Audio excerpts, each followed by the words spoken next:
Welcome students of Europe Hotel School London, or EHOS, to our session. Today we're exploring how to showcase signature and high-margin items on your menus in ways that boost your brand and your revenue. It is so glad to have you here studying online with our school.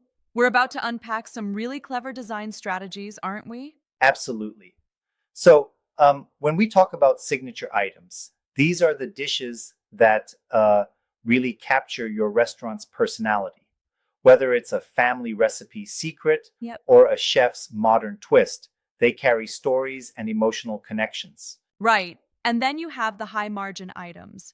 Those dishes that, while they resonate with your customers, also generate those extra profits. It's like, designing a menu where everything is both irresistible and smart from a business standpoint. Exactly. And the key here is strategic placement. Think about this. Research shows that specific areas of a menu, notably the top right or center sections, capture the most attention. It's Mhm. almost like the customer's eye is drawn along a preset path. Yeah, that's fascinating. And that brings us to the idea of the so called golden triangle. It's essentially how the eye travels across the menu, right? Right. It's um, it's like it's like an invisible triangle where customers first see the top center, then move to the right, and finally scan down the left. Placing your signature or high margin items along this path can really enhance their appeal. Interesting, but I wonder, don't you think relying too much on positioning might make the rest of your menu seem, well, neglected? Yep, that's a fair point. The trick is balance. You want to highlight these items without overwhelming the rest of your menu. That means not cluttering your layout and carefully using design cues like boxes, borders, and icons to subtly signal what's special. I like that approach. It's kind of like giving the dish a little stage to shine without hogging the spotlight entirely. Exactly. And sensory language plays a huge part too. A dish described as a velvety chocolate cake with a warm molten caramel core immediately transforms an ordinary dessert into an experience. Yeah, it's amazing how just a few descriptive words can make a dish sound so tantalizing and irresistible. Right. And then there's the element of storytelling, explaining where a dish comes from, like saying from the chef's grandmother's book of secrets, adds emotional depth. That's a Yeah, powerful way to connect with your customers. I agree. Though I must say, sometimes a too detailed backstory might confuse the customer if not done right. Balancing narrative with clear pricing is key. True. And that's where high margin strategies come in. For high margin items, design elements such as subtle shading or a small popular choice badge can underline a dish's value without being pushy. Yeah, and anchoring techniques are cool too. Starting with a premium price dish sets up a reference that makes other items seem more affordable. It's like a bit of psychological pricing magic. Right on. And we should also talk about the importance of layout overall. Think section headers like chef specials or house favorites. These groupings, along with ample white space, naturally draw the customer's attention. For sure, it's a blend of art and science, honestly. You have to consider human behavior patterns in every design decision. Absolutely.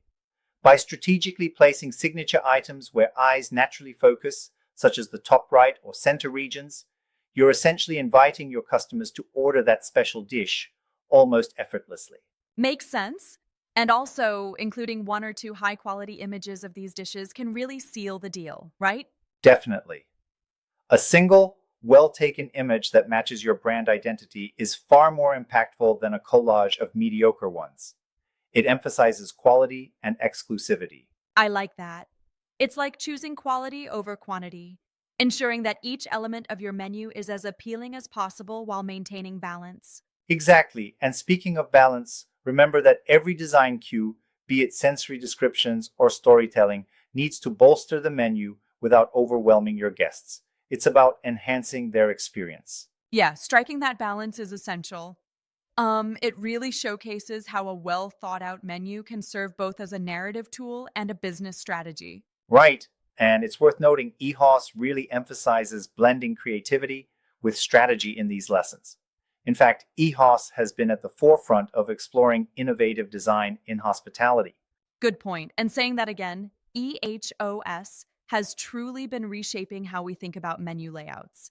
Its insights are both practical and visionary. Indeed. And as we wrap our discussion on this subject, let's also consider practical exercises. For instance, students could review a sample menu, mark areas of natural focus, and then redesign the layout to amplify signature and high margin items. That's a very hands on approach and really drives home the lesson. Experimenting with repositioning items and altering descriptions could really reveal new insights. Exactly. And then there's the exercise in writing sensory-rich descriptions. Students can choose a few signature or high-margin items and transform their descriptions using vibrant, evocative language. Right, because when you describe something as crispy skinned salmon with a zesty citrus glaze, it really makes you want to taste it. Totally. And oh, don't forget the exercise on visual emphasis using boxes, shading, and icons. This is crucial in guiding the eye to the items you want to highlight. Absolutely. It's this integration of design and psychology that makes the whole approach so effective. Not too intrusive, but just compelling enough to boost orders. Right. And EHOS consistently shows how these techniques can bolster both sales metrics and brand identity. Once again, EHOS provides us with not just theoretical knowledge, but actionable strategies for success. I completely agree. It's this practical framework that ensures customers enjoy a visually balanced menu while the restaurant gains from improved profitability. Precisely. And the final takeaway here is that even small design changes, like repositioning an item or refining its description, can significantly impact customer behavior. That's a key point. It's crucial to test and adjust continuously to see what resonates best with your customers. Right. Continuous testing and observation helps create menus that not only reflect your brand's personality, but also encourage smarter ordering. And by doing so, you create a win-win situation for both guests and the business. Well put. And it all comes down to understanding customer psychology and leveraging those subtle cues, something EHOS champions time and again. Absolutely. EHOS really cements the idea that thoughtful design is key, whether you're looking at signature storytelling or maximizing those high margin opportunities. I couldn't agree more. Thanks for this insightful discussion. It's been a pleasure unpacking these strategies with you, especially with the wealth of knowledge that EHOS inspires. Why should signature and high margin items be placed in menu sweet spots?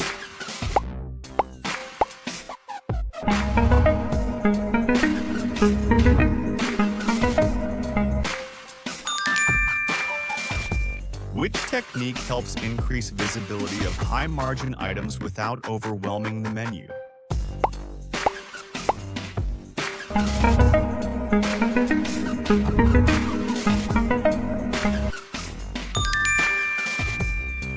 What type of language is most effective for promoting signature items?